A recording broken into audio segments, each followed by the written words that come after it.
We stay on the ground as we meet James Viñales, a gunner in the 7th Army Division. 1944, and the campaign which would eventually lead the Allies into Germany, as Belgium, Holland, France and Poland were liberated. His story, though, begins in England. In the meantime, while I was living there in Walton-on-Thames, I joined the Home Guard. So I did about 7 months in the Home Guard. And from there... Before you carry on, what was the Home Guard like? Well, we used to do... I mean, is it as we see in films? No, no, not at all. Not at all. No, no, no. It was much more serious than that. You had your rifles and grenade throwers, and we used to do a lot of drilling. Well, the drilling I did, it helped me a lot, you know, when I eventually joined the army. From there, from Walton-on-Thames, that's where I joined the army. I went up to Acton and volunteered for the army. And I signed my, because I volunteered as a regular. It's a bit of a long story, that's why, you know, I had to go back and tell you all why I had to sign for as a regular. But eventually,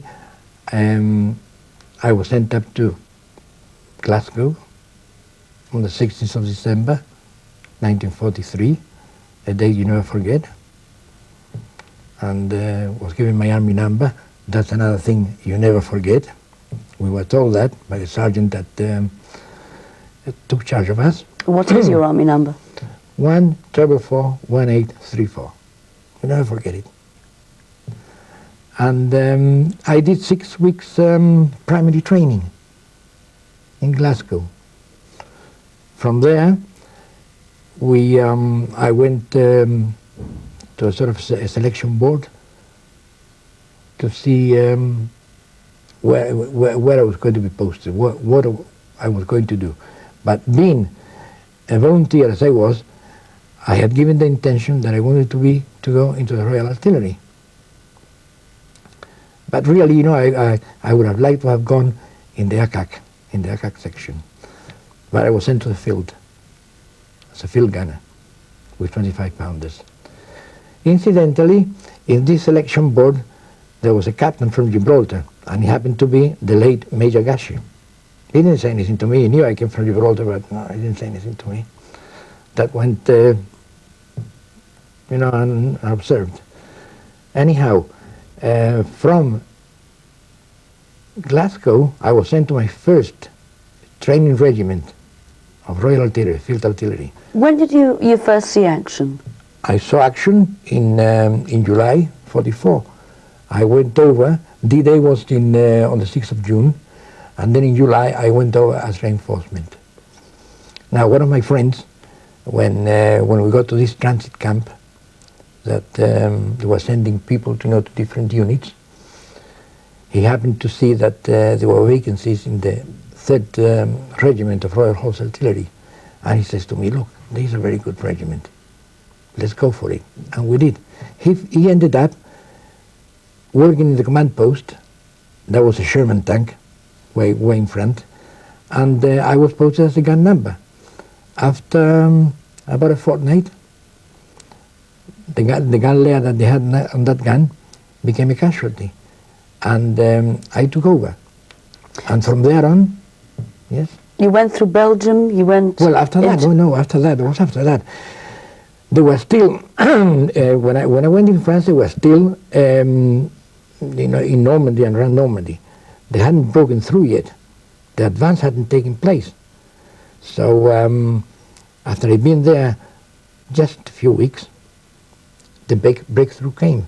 And we had a big battle before the breakthrough at Falaise, what they call the Falaise Gap battle. German army was completely annihilated there. Very, very big battle. And from there came the breakthrough. The Americans, you know, they went to Paris, they went to Paris in that direction, and the British Army and the Canadians, they advanced along the coast. The Canadians along the coast and the 2nd British Army on the inside. We traveled, and our objective, the 7th Army Division, which I was in, the target was Ghent. When we arrived there, we took Ghent, and then we did mopping up operations, all over Belgium until Belgium was liberated. Now, on the way, as you know, as you can imagine, you're bombed, you're shelled, and everything, you see, on the way. But the joy of the people coming out from their homes and in ecstasy, of being liberated, made up for everything. It was fantastic. You have no idea. You've got to experience it. You cannot read about it. You can read about it, but you cannot really feel what it's like to go through an experience like that. It's fantastic. And that happened all the way along northern France, Belgium, and Holland. What was it like for you being in the battlefield? I was just like everything else. It's just a job. But how can it just be a job? Well, you cannot say like you do now. Hey, if they tell you to do something, no, I won't do it. There you had to do whatever you had to do. And you belonged 24 hours to the army. And many times you went more than 24 hours without sleep. I'm just say one thing that that went very much against you were the elements. Now in France and all that, we were advancing. At night, you stop, of course, didn't advance in the night. And perhaps you bedded down in your bedroll, and it started pouring with rain. And it soaked you to the skin. And then you carried on the next day. Perhaps if you stopped somewhere and you went into action, you would build up a bonfire and try to dry your clothes. That's how it was. But apart from that, we were very well looked after, because it wasn't the same as it was during the First World War. That the trenches, were full of lice and rats and all that. This was completely different. It was a mobile war. And there you had the chance of cleaning yourself up, which you didn't have before. For example, the RASC, they would set up a big marquee near a river, pump the water out.